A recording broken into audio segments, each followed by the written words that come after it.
Daily current news में आज का हमारा विषय है तत्काल टिकटों के लिए ई आधार प्रमाणीकरण। सबसे पहले देख लेते हैं पूरे एपिसोड में किन किन मुद्दों पर बात करेंगे। चर्चा में क्यों है तत्काल बुकिंग नए नियम 2025 के बारे में, ई आधार प्रमाणीकरण IRCTC और अंत में देखेंगे एक अभ्यास प्रश्न को। तो चलिए शुरू करते हैं। हाल ही में भारतीय रेलवे ने आगामी बदलावों के तहत तत्काल टिकट बुकिंग के लिए ई आधार प्रमाणीकरण को अनिवार्य बनाने का निर्णय लिया है। यह कदम कदाचार रोकने, वास्तविक उपयोगकर्ताओं को टिकट प्रदान करने और प्रणाली को अधिक मजबूत बनाने के उद्देश्य से उठाया गया है। अब जान लेते हैं तत्काल बुकिंग नए नियम 2025 के बारे में।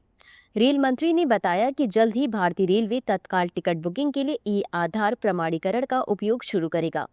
वहीं इससे वास्तविक उपयोगकर्ताओं को कंफर्म टिकट प्राप्त करने में मदद मिलेगी। बता दें कि आधार लिंकिंग के बाद खाता धारकों को तत्काल टिकट बिक्री के पहले 10 मिनट के भीतर प्राथमिकता दी जाएगी।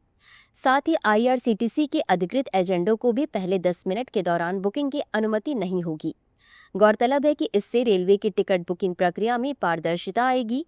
साथ ही स्वचालित उपकरणों के उपयोग को कम किया जाएगा। अब जान लेते हैं ई आधार प्रमाणीकरण के बारे में। ई आधार प्रमाणीकरण एक स्वचालित प्रणाली है। इसका उपयोग आधार डेटाबेस में संग्रहित जानकारी की पुष्टि करने के लिए किया जाता है। यह प्रमाणीकरण प्रक्रिया जनसांख्यिकी या बायोमेट्रिक डेटा के आधार पर हो सकती है। इसके तहत आधार लिंक करने के बाद उपयोगकर्ताओं को तत्काल टिकटों के लिए प्राथमिकता मिलेगी।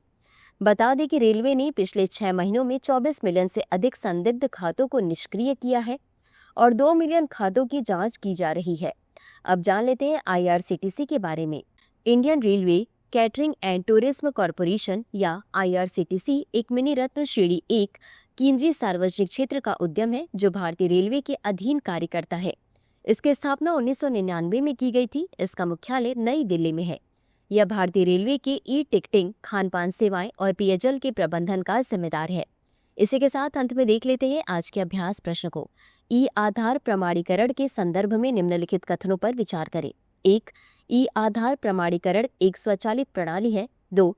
इसका उपयोग आधार डेटाबेस में संग्रहित जानकारी की पुष्टि करने के लिए किया जाता है। उपर्युक्त में से कौन सा या कौन से कथन सही है या सही है? A केवल 1, B केवल 2, C 1 और 2 दोनों, D न तो 1 और न ही 2। इस प्रश्न का उत्तर कमेंट बॉक्स में जरूर दें। अभी के लिए बस इतना ही। धन्यवाद। डियर व्यूअर्स, अपने एग्जाम की तैयारी को और बेहतर करने के लिए हमारे चैनल को लाइक, शेयर और सब्सक्राइब करना न भूलें।